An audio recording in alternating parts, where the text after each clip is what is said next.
안녕하세요. 오늘은 신명기 16장에 대해서 나눠보도록 하겠습니다. 이제 오늘 말씀은 이제 하나님께서 다시금 이스라엘 백성에게 율법의 말씀을 요약적으로 알려주시는데 그 내용 중에서 절기에 관한 내용입니다. 제가 전에도 이제 말씀을 드렸지만 이제 하나님께서 정해주신 이 절기는 이제 이스라엘 백성들이 약속의 땅에 들어갔을 때 땅의 일에만 땅을 바라보면서 농사에 집중하면서 땅의 일에만 이제 힘쓰기가 쉬운 상태가 되는데 이때마다 하나님을 잊지 않게끔 적절한 때에 하나님을 예배하게끔 만드심으로써 하늘의 것을 바라보게 하는 이제 뭐 그런 효과가 있었다라고 이제 말씀드릴 수 있겠습니다. 또한 이것 역시도 이제 이스라엘 백성들이 하나님을 믿는 표다라고 이제 볼 수도 있습니다. 구별된 어떤 표의 역할을 하는 것이죠. 자, 그래서 이 구체적인 이 절기에 관한 내용에 대해서는 제가 앞서 이미 다 말씀드렸기 때문에 그것은 이제 생략을 하도록 하고요. 여기서 조금 말씀드리고 싶은 부분은 이런 겁니다. 이스라엘 백성들이 어쨌든 지금 주어진 이 율법의 말씀들을 순종함으로써 우리가 하나님의 백성이라는 이제 증거가 드러나게 되는 것이죠. 그러니까 이것을 조금 더 생각을 하자면 이스라엘 백성들은 율법을 받았고 율법에 순종함으로써 우리가 이제 하나님의 백성이라는 것이 증명이 되고 실제로 그 하나님의 백성으로서의 삶을 살아간다라는 것입니다. 그러니까 곧 이스라엘 백성들의 이제 삶은 곧 하나님의 것이 되는 것이죠. 왜냐하면 이제 하나님의 백성이기 때문입니다. 물론 이것이 하나님께서 인간에게 인위적으로 강제로 강압적으로 이것을 지키게끔 억지로 끌고 가시는 것은 아니지만 하나님께서는 이런 말씀을 통해서 순종을 요구하심으로써 이들이 하나님의 백성이 될 수 있는 길을 열어주셨다. 뭐 이렇게 볼 수가 있겠습니다. 자, 이것은 역시 구약시대, 지금 이거 구약시대지만 이제 신약시대와도 지금 말씀드린 그 구도는 그대로 비슷합니다.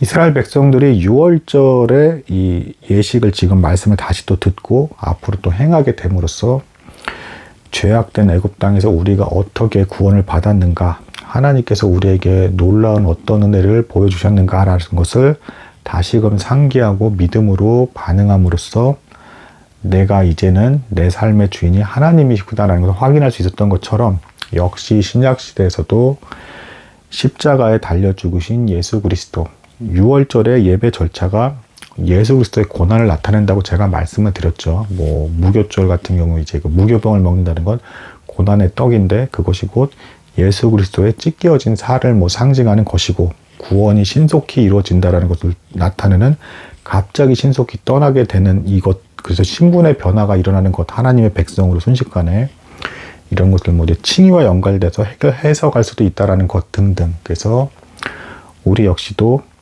예수 그리스도의 십자가의 고난을 믿음으로 받아들임으로써 그리고 이후에 있는 성경 말씀들에서 나오고 있는 따라야 되는 이 순종의 말씀들을 받아들이고 행동하게 됨으로써 우리가 이제 하나님의 것이고 하나님의 소유물이다 라고 이제 말할 수가 있는 것입니다.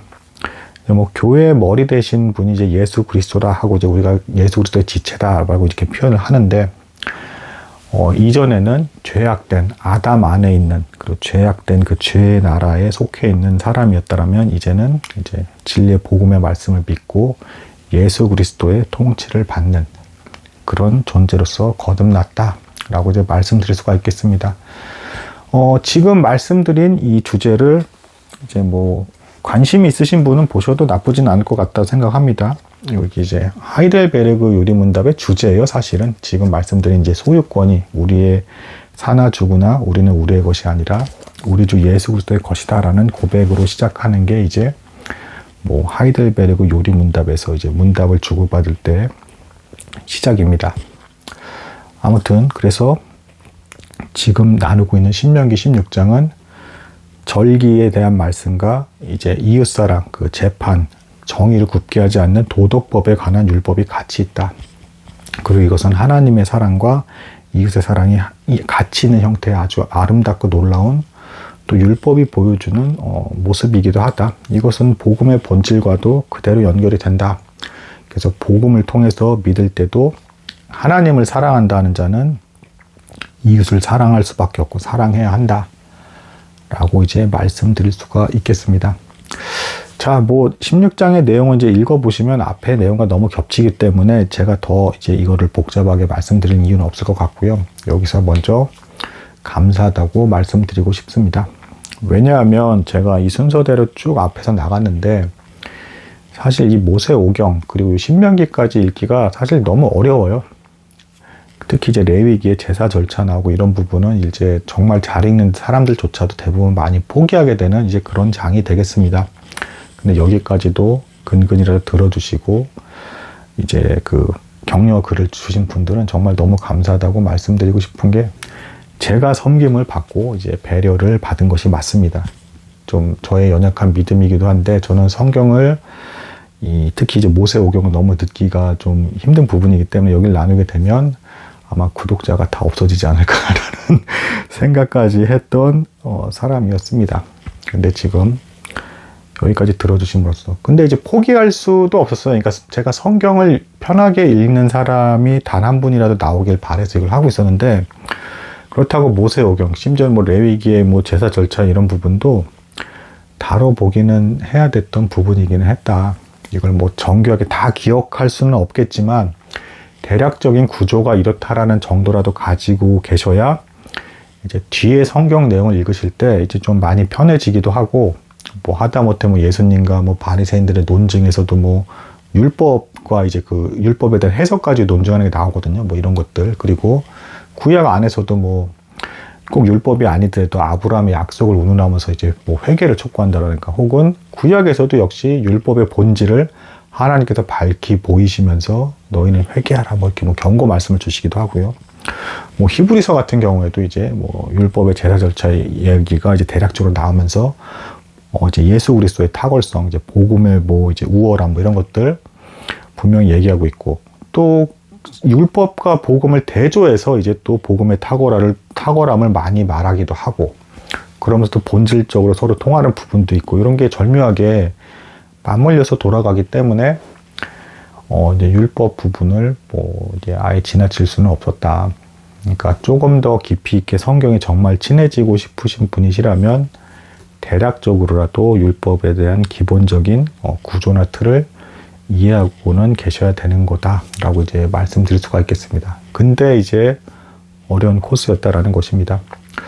근데 아마 요즘에 조금 느끼시는 분들은 이제 이 신명기까지만 이제 벌써 이제 신명기만 돼도 좀 편해지는 것 같다는 느낌을 받으시는 분도 있을 거예요. 왜냐하면 앞에 있는 내용이 많이 반복이 되니까. 그리고 뒤에 가면 좀 더 이제 중요한 내용들 위주로 또 더 반복이 되기 때문에 점점 더 잘 이제 기억이 나실 것이고 조금 더 이제 친숙해지면서 성경을 편하게 읽으시게 되실 것이다. 그러면 뭐 교회 생활 하실 때도 설교도 더 잘 들리실 테고 더 기억도 잘 나실 거고 또 이제 여러 가지 생활 속에서도 이제 순종을 해야 된다거나 이런 기타 등등의 내용에 있어서도 더 유익함이 많이 크실 것이다 라고 이제 말씀드릴 수가 있겠습니다.